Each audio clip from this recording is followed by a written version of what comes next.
Badan Pangan Nasional mengungkap sejumlah faktor penyebab langkanya beras di pasaran yang berujung pada meroketnya harga makanan pokok rakyat Indonesia tersebut dalam beberapa waktu terakhir. Tingginya harga ongkos produksi hingga dampak cuaca El Nino pada tahun 2023 membuat waktu tanam mundur menjadi penyebab utama. Tingginya harga beras di pasaran membuat masyarakat dan para pedagang mengeluh. Bahkan, para pedagang harus merugi akibat pengurangan stok dagang dikarenakan harga beras yang sangat tinggi. Menanggapi hal tersebut, Badan Pangan Nasional memberikan penjelasan. Bappenas menyebutkan, setidaknya ada dua faktor utama yang menjadi pemicu langka dan mahalnya harga beras di pasaran. Hal ini karena tingginya ongkos produksi akibat dari mahalnya harga pupuk di pasaran. Selain itu, karena faktor cuaca El Nino pada tahun lalu yang berdampak kepada waktu tanam petani tidak sesuai jadwal yang membuat waktu tanam dan panen menjadi mundur. Untuk mengatasi hal tersebut, pemerintah berencana akan membuka keran impor beras dari Thailand sebanyak 2 juta ton untuk menambal kebutuhan dalam negeri.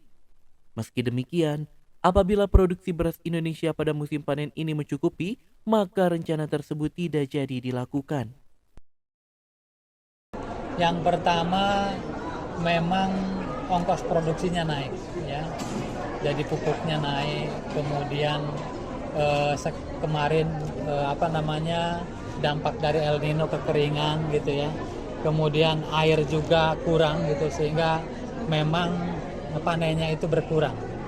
Sehingga ketika hasilnya berkurang otomatis harga naik gitu. Dan ini bisa diantisipasi melalui rakortas dan ratas tentunya dengan persetujuan Bapak Presiden dan para menteri. Kita tahun lalu juga mendatangkan beras dari beberapa negara untuk diimpor ke kita, ke Indonesia. Untuk tahun ini mendatangkan dari negara mana aja tuh Pak? Rencana dari Thailand. Berapa tuh besarannya Pak? Kalau rencananya kalau tahun kemarin 2,8 juta ton. Tahun ini rencananya 2 juta ton. Tapi kalau misalnya produksi dalam negeri cukup, berarti impor itu tidak jadi. Kira-kira seperti itu. Apakah ada dampak juga menjelang Ramadan Pak atau gimana tuh Pak? Enggak, karena memang waktu tanam kita mundur, sehingga waktu panen kita juga mundur, ya, mundur. Jadi itu sebagai konsesi dari kemarin adanya El Nino. Tapi ada temuan ini nggak sih Pak, penimbunan gitu kelangkaan beras ini? Sampai saat ini belum. Jadi masih jalan normal, mudah-mudahan dalam waktu dekat ini bisa normal.